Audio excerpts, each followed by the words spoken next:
too late. Now family, we the ones who gotta delegate. Get that money in the power, never be fake. Stick to cosign for 3. What did he say? Create jobs, support our own. Educate the same and buy back your home. Got 3 degrees, triple 10. 3 PhDs, now we on the CNN. DBTV, let's talk about negligence. Ignorance is bliss, but we can turn it to intelligence. Believe none of what you hear, half of what you see. Let's break it down here on Dr. Boyce TV. Here we are. Hey, what's going on, guys? My name is Dr. Boyce Watkins, and I want to welcome you to the Black Financial Channel. That's theblackfinancialchannel.com. If you want daily financial news and commentary from a black perspective, you should subscribe to theblackfinancialchannel.com. I'm here doing some other stuff, but I thought I would chime in real quick on the Black Financial Channel to let you guys know what's going on. I want to warn you guys about some of what I've been reading about the economy. The big concern about the economy, and I'm going to read an article that kind of illustrates this. The big concern about the economy is the word uncertainty. And if you know anything about economic models, which I've studied those things for many, many years, you pretty much uncertainty is another word to describe risk. Or not all risk is directly linked to uncertainty, but uncertainty is a form of risk because you just don't know what's going to happen. And when there's risk, prices drop. Economies don't tend to do well in risky environments like the ones we have now. So I'm going to read this article on CNBC. JPMorgan Chase, the CEO, Jamie Dimon, is kind of a superstar right now because JPMorgan Chase had record profits actually during the pandemic. And a lot of it was due to the fact that as Dimon saw and his team saw, and as people like myself saw, the pandemic was a great time to trade stocks. It was a time where there was the opposite of irrational exuberance, which is irrational fear. When there's irrational fear, people start freaking out and they start giving things away cheaply. And if you were smart enough to sort of know which companies were undervalued and overvalued, you could make a lot of money in this pandemic market. And I felt almost guilty about it because there were people, and I tried to sort of tell everybody, look, this is actually a really great stock market because you got great companies, blue chip companies that are trading at an incredibly low rate. And once the coast is clear, these prices could easily recover. Some of you heard it and some of you didn't. And so I congratulate those who heard it in the sense of, in the sense of sort of realizing that you made money for the same reasons that JPMorgan made money. JPMorgan Chase, they don't get caught in the emotionality so much of what's happening. They just respond and look for the opportunities. And in every environment, if you are an investor, if you are a wealth builder, just understand that there are possibilities and opportunities in every situation. And so freezing up and sitting still and not moving is not usually the best way to respond to a tough situation. So I'm going to read this to you, and I'll kind of give you some insights on it. Basically, they said that the range of outcomes for the economy in the second half is incredibly wide. JPMorgan Chase sees no fewer than 5 different paths it can take. The bank has gotten more pessimistic, seeing unemployment as its default base scenario hitting nearly 11% by the end of the year, 4.3% worse than it was. Well, let me turn this thing off. Sorry, my phone. Someone called me just now. You guys on Instagram or on my phone, so I had to turn this off. Sorry about that. Let's see here. He said 4.3% worse than when it made the same forecast in April.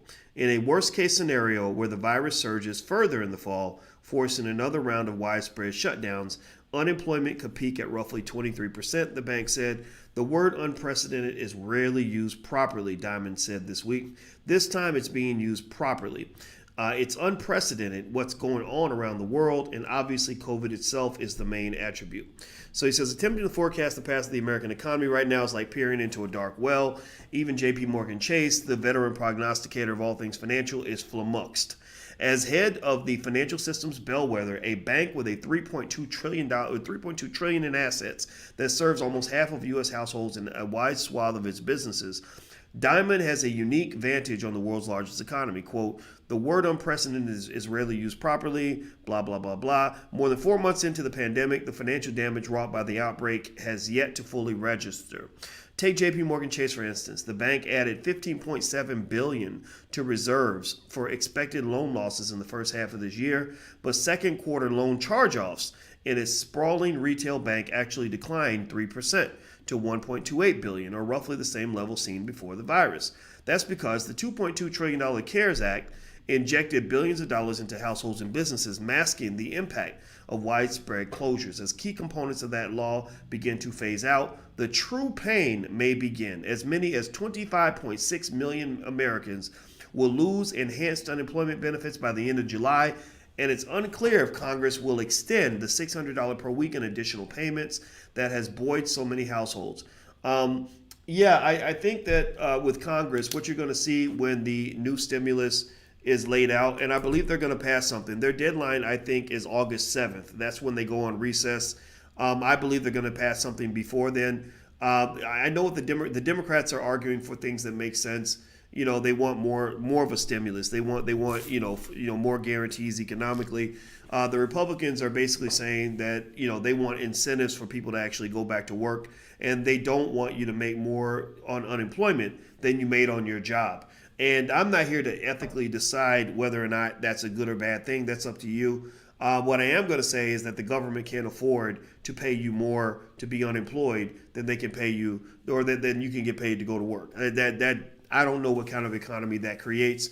But at the same time, if you want to look at, just to be fair though, if you look at the economy that you have and the massive deficits that you have, that was driven by Republican initiatives. That was driven by their extensive efforts to take care of wealthy people and the rich. And their argument always was one based on trickle-down economics that says, if we take care of rich people, then they're going to take care of poor people because the rich people are the ones who create the jobs. And that's just not true. Wealthy people and business owners, they do create jobs, don't get me wrong, but they don't take care of poor people before they take care of themselves. They don't care more about your financial security than they care about their own financial security. So what will happen is, unfortunately, this happened a lot during the first stimulus package.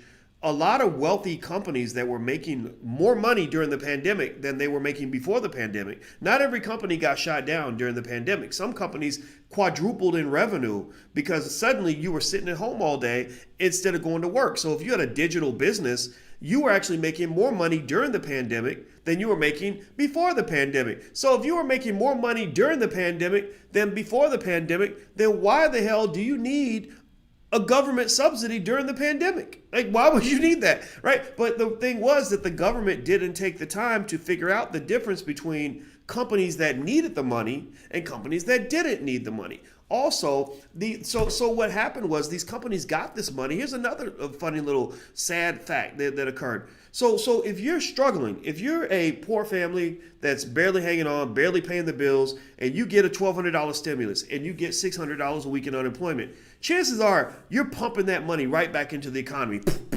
right? Because you got to spend, you got to pay bills, you got a mortgage, you got a car note, you got a whatever, right? You got the baby need a new pair of shoes, right? So you're spending, which is exactly what's supposed to occur. You're spending that money.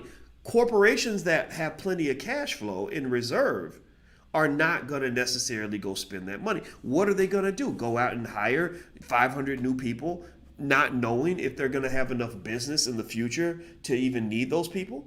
What are they going to do? Go make a bunch of infrastructure investments and upgrade their facilities when they don't know if they're going to have the same revenue in the following quarter that they had before? No, they're not. You know what they're going to do? They're going to do what anybody does when they want to be financially secure and to protect themselves. They're going to stack that cash. They're going to sit on it like a goose sitting on a golden egg, and they're not going to pump that money back into the economy at all. So a lot of that money, a lot of that stimulus money was wasted. A lot of it was wasted because the people they gave it to, some of them didn't even use it. They said, okay, thank you very much. I'm going to put this with the rest of my stash, and I'm going to leave my stash over here so that I can be okay, right? So what has to happen this time with this new stimulus is I'm sorry. Maybe I'm just, a little too old-fashioned for some people, but I believe people should be incentivized to go to work. I believe a man and a woman women, really men and women, but mostly men. I don't think a man's going to be up to any good if he's just sitting around doing nothing all day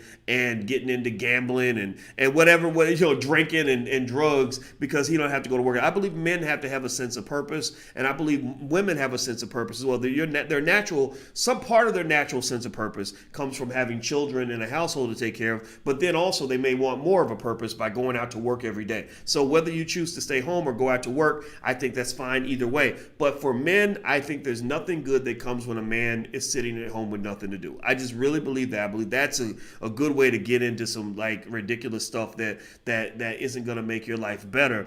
That's why when you see high unemployment, you tend to see overdoses from opium because people are sitting at home getting high all day. You see increases in alcoholism because people are sitting around getting drunk all day. You see increases in domestic violence because you're sitting in the same damn house with the same people, and eventually you get tired of looking at each other. Next thing you know, somebody done got punched in the eye because the husband's drunk and he's pissed off because he doesn't have anything to do. So I think that incentivizing people to go back to work is fine. There's nothing wrong with that. So I think I support the Republican idea on that initiative. I think $1,200 in a one-time payment is almost a joke. It should be monthly, some sort of monthly thing. What am I going to do with $1,200 one time if I live in New York City where my rent is $2,000 a month? I got to pay rent next month too. So one check is not going to do it. But I do think at the same time, while it should certainly increase those payments to those who are really sort of knee deep in the struggle. I think that in terms of businesses, you have to sort out the companies that need the money versus the companies that don't. So companies that saw a big drop in revenue probably do need a lot of stimulus, and it doesn't have to be grants. I think it could be loans, just financing to help them get through the crisis. Provide an incentive for them to bring their workers back. Give them extra money if they bring their employees back on board. To find some other line of business or some new way to survive in this unprecedented situation. But I also think that we got to kind of quit freaking out over a situation where there's the virus that has a 0.1001% chance of killing you. I think that that really going out every day believing that stepping outside your house means you're going to die. You're being dramatic. Stop being a damn drama queen. Just put your mask on, socially distance, wash your hands, carry your sanitizer. You're not gonna die. Stop it. Sure, people will die, but I live in Chicago. People die every day from gunshot wounds, but I don't get up every day thinking, oh my God, I might get shot today. I just go through my life, and when I see somebody shooting, I drive in the other direction. So anyway, let me keep going. My dad watches you. Tell your dad I said hello. Tell your dad I said he's a real man. I respect real men. All right, so let me keep going here. Do me a favor, by the way, if you haven't hit the thumbs up button, share, and subscribe button, make sure you subscribe to the Black Financial Channel. That's theblackfinancialchannel.com. We do daily financial news and commentary there. Also, you can follow the Black Financial Channel on Instagram. So follow on Instagram. On Instagram, every now and then I'll throw out some stocks that I'm looking at and stuff like that. Some things that'll help you because I want to see you win. I want to see you make money. I want to see you do better. So I'm here to support you in every way that you want to be supported. All right, so let me keep going here. So the bank, this is JPMorgan Chase. The bank had forbearance on 1.7 million accounts. So far, more than half of credit card and mortgage customers in the programs have made at least one monthly payment, but these vulnerable customers could stop paying altogether as their federal benefits lapse. So the clock is ticking. Tick tock, tick tock, tick tock. The real economic bomb of the pandemic is about to occur. I would say that the Fed, by being so aggressive in their actions, gave us almost a version of economic opium that numbed the real pain. And now your drugs are about to wear off. Now the medication's about to wear off and you're about to really feel that pain. And the only way to avoid that pain is we got to find a way to move forward in a world where we know that the virus is out there. It's just, it's a rock and a hard place. It's tough decisions. I don't know if hiding in your house forever is going to be the optimal solution. I know, for example, in our school district, they did something I thought was brilliant. They told the parents, look, you have a choice. You can send your children to school for half a day, or you can keep them at home. We're going to leave it up to you. But if you send your kids to school, you got to sign a waiver that you're not going to sue us if your child, catches the virus. Well, you know what? Alicia and I are signing the waiver, and we're going to send our kids to school. They're going to have their mask. They're going to be socially distanced. There are all these new rules in the school now. They're going to have hand sanitizer. We're going to keep them as safe as possible, but we don't feel that them going to school is going to cause them to die. Now, could they get the virus? I don't know. I personally believe millions of people are going to get the virus. That's what I really think. I think a lot of people are going to get it, and some people aren't going to be able to fight it off, right? So maybe that is an incentive to work on your immune system. Maybe it's an incentive to think about what we eat. Whatever. Alicia makes me take Emergency every day, especially when we're on the road like we are right now. But we're going to live. We're going to keep going because we need our kids to get educated. We need our kids to go to school so that we can continue to move forward with what we're doing in our careers. I'm tired of sitting at home all day long doing nothing and just waiting for the government to decide what our next move is going to be. I think that we're going to have to get used to living in a world where that virus is out there, because even when the vaccine comes out, everybody ain't taking the vaccine anyway. A lot of you. I took a survey, and on my platform, I think 90% of you said you won't take the vaccine. And I think some of that's logical. There's a lot of reasons why people don't trust vaccines. I don't get flu shots every year because I read up on the flu shot and found that it almost never works anyway. The type of flu virus, the strain that you get is almost never the strain that you're actually protected against. So you're selling me insurance on a Toyota when I'm actually driving, I'm driving a Ford, so I don't know if that makes sense or not. But anyway, so here's what else is going on. Coupled with I'm going to read more of this article. Coupled with the historic steps taken by the Federal Reserve to prop up financial markets, several banks actually had a banner quarter. JPMorgan earned the most revenue ever in the second quarter, $33.8 billion, largely driven by a boom in trading activity and a rush by corporations to tap debt and equity markets. See, that's some of the stuff that needs to stop, right? I don't enjoy the idea that JPMorgan Chase can scoop up $33 billion in a quarter where there were people out here that, can't pay their rent.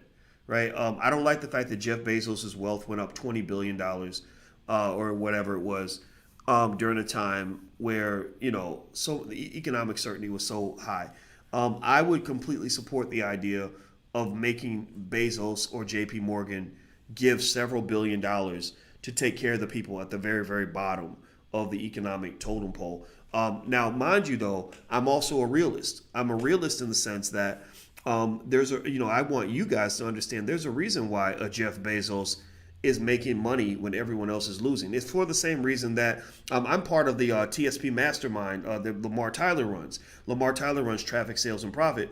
And I talk to Lamar, and I hang out with Lamar, and I hang out with a bunch of other black self-made millionaires. I'm not talking about celebrities. Screw the celebrities. I'm not talking about people born with a silver spoon in their mouth. I'm talking about black folks who were born in the hood like you and I were, who rose up, who made strategic decisions and put themselves in a good economic situation. And I can tell you that it's not just the white billionaires that were able to find a way to do well during the pandemic. There are lots of black people, regular people like you and I, who made a killing during the pandemic, who made moves, and so just to give you kind of a summary of this, I actually had this program I did with Damon Dash, and it's still out there if you guys want to go look it up, feel free. It was called Intelligent Boss Moves. Intelligent Boss Moves, IBM. And the reason I called it Intelligent Boss Moves is because I told Dame, I said, here's how I came up with the name. I said, I came up with the word intelligent because I believe that every black person needs to be intelligent and strategic in their decisions. Boss, I put the word boss in there because I believe that you do better in life when you think like a boss, when you think like an owner. I believe black people, it's okay for you to be an employee, but you should be the boss of something. What are you the boss of, black people? Like, what are you, where in your world, where in your universe do you look around and say, I am the boss of this, right? Maybe it starts with your household. Maybe it starts with your children. But also, do you own some property? Do you own a few shares of stock? You can buy stock. You can start buying stock with $10 right now, right? Do you own a business, even if it's a little raggedy business, right? Every business starts off raggedy. Have you seen Amazon? Have you seen the pictures of what Amazon looked like when Jeff Bezos started it, where he had this little sign that damn near looked like he wrote it in crayon that he put up on his wall to represent the company that he said was one day going to be worth $1 billion. And then so the words were intelligent because you got to be smart, boss because you got to be the boss of something. Everybody needs to find a way to be the boss of something, and then moves. Moves is critical, especially during times like this.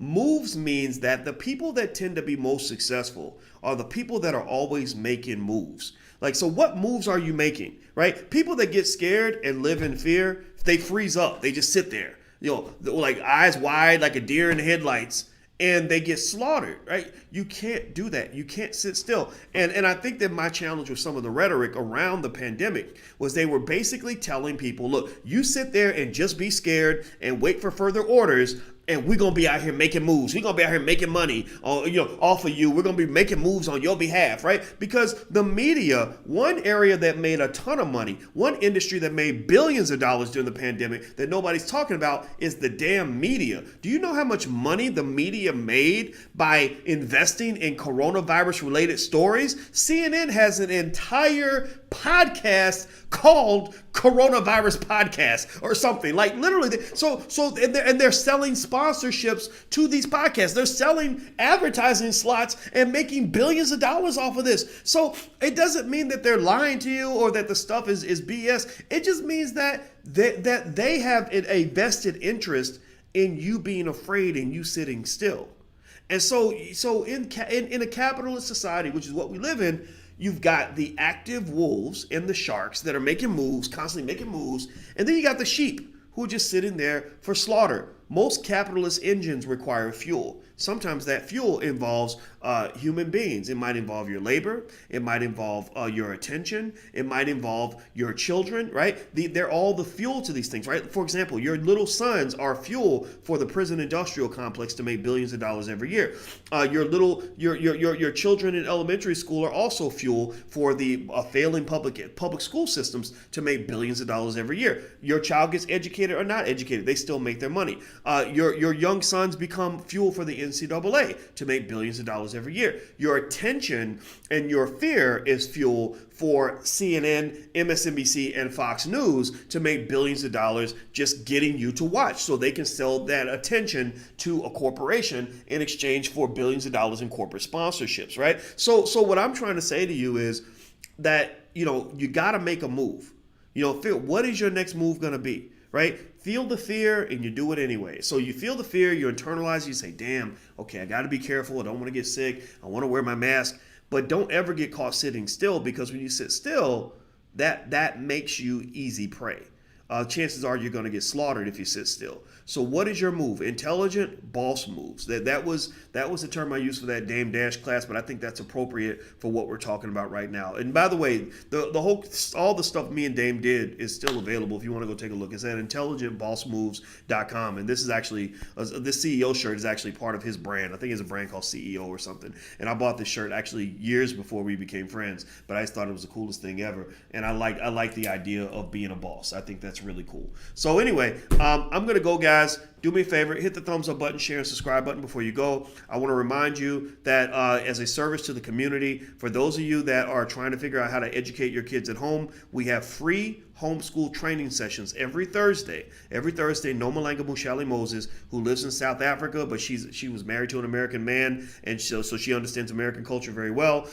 She does homeschool training for parents that are trying to figure out ways to educate your kids. I think it's okay to keep your kids at home at least half the day during the fall and maybe forever. And so if you want to learn more about her strategies and the tools and tips and everything that she does to educate her kids, you can go to theblackHomeschoolNetwork.com and register. That's theblackHomeschoolNetwork.com, theblackHomeschoolNetwork.com. Please write that down. Also, number 2, we are building a black movie industry. I'm tired of celebrities masquerading as black leaders. That can't be the case because celebrities are too compromised, but maybe they won't be so compromised if we have a black-owned movie industry that competes with the racism that comes out of Hollywood, where everything you say is considered anti-Semitic or whatever, all this other stupid crap, right? So we're building our own, and that starts with Black Movie Night, where we are highlighting black film directors at least once a month, maybe more, and we're making major blackbuster deals with black filmmakers,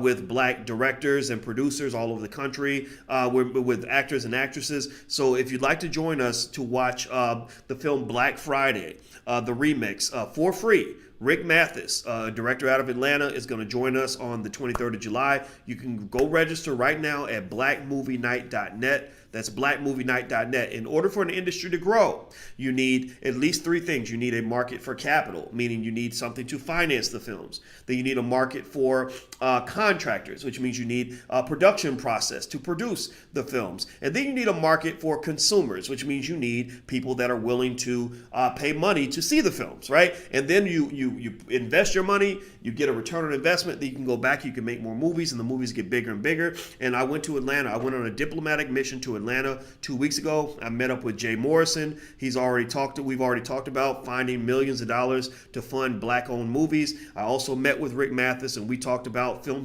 film studio that they're building in Atlanta. So we are making these moves, and these are not Tyler Perry moves. God bless Tyler Perry, but this is a little bit different. Ain't nobody gonna be wearing Medea dresses in this particular space. We're actually trying to do it in a way that's a little bit more authentic to what people like you and I represent, intelligent black people. So if you're interested in joining us for Black Movie Night to watch the film Black Friday, the remix is very, very good. David Banner's in the film. Chuck D's in the film. This weird, annoying guy named Boyce Watkins is in the film. A bunch of other people are in the film. I think Judge Toller might be in there, and a few other people. It's a really great movie, so feel free to check it out. Register now at blackmovienight.net. That's blackmovienight.net. Last but not least, on Wednesday nights at 8 o'clock, man, we got so much stuff happening. And this isn't free, but it's definitely worth 10 times more than the investment. But my option investing masterclass takes place Wednesday night. So if you're interested in learning how to add stock options to your portfolio, which is a way to earn income from your portfolio, so you don't just have to own the stocks and sit there, you can actually make money from it while you have it and make other interesting moves. Feel free to join us for Options Investing Masterclass. You can go to drboycemasterclass.com. That's drboycemasterclass.com. I know that was a mouthful. I gave you guys a whole lot, but I just want you guys to know I lay all this out there so you know that we're making moves. We're not sitting still. You give me a toothpick and a napkin, I'm gonna find a way to build a house, right? Because I believe that we can do anything we want. Somebody mentioned Byron Allen in there. Byron Allen, he's a good guy, but I don't know the guy. He's got a bunch of money. He's welcome to participate and support all this. But honestly, I believe that grassroots building in the black community is going to be harder to do. It takes smarter, more determined people. And I believe we have the determination to do that. I believe we have the intelligence. I know how smart I am. And I don't think that the Hollywood types are the ones who are going to help lead that charge. There is something special you gain from learning how to make $1 out of 15 cents. There's something special that I know I gained by bootstrapping my entire business with literally nothing. There's no white man who ever came through and wrote a big check to say, okay, here's $100 million, go take over the world. I wish I'd had that. I looked for that. I was applying for things and none of it came through. So the fact that we were able to bootstrap off of almost nothing and build an empire now that is now influencing the world means that we are, all of us together, you and I working together on this, we are the talented 10th. We are the leaders for the next generation. We are the chosen people in so many ways. We are the ones who have that ability to move a fucking mountain, and we are unstoppable. So I'm excited about who we are and where we are, and I don't sit back and hate on people that are mainstream. I don't hate on people that are in Hollywood. I don't hate on the fact that somebody got a bunch of money from a bank, because I feel that what God gave us, the talent God gave us as descendants of the Black Holocaust, and the fact that we survived all of that, and then now we're building all of this, I think that gives us something that money came by. So that's how great I'm feeling this morning. I hope you're feeling great with me, because I'm gonna tell you what, every single day that I live on this earth, I feel blacker and prouder every day. And I no longer feel like I'm playing for the losing team. Now we are the team that was the losing team who kept building a team. Now we're the winning team, and this is all ours. And if you think that what we've done in the last decade is extraordinary, just wait till you see what we have by the year 2030. By the year 2030, we're going to be doing $1 billion projects. Watch us work. So anyway, take care, guys. Have a good day. It was fun hanging out with you. My Instagram is TheRealBoyceWatkins. Feel free to follow me there. Also follow the Black Financial Channel on Instagram as well. And I'm out of here, guys. Have a good day. Love you, and thanks for listening. See you soon. Peace.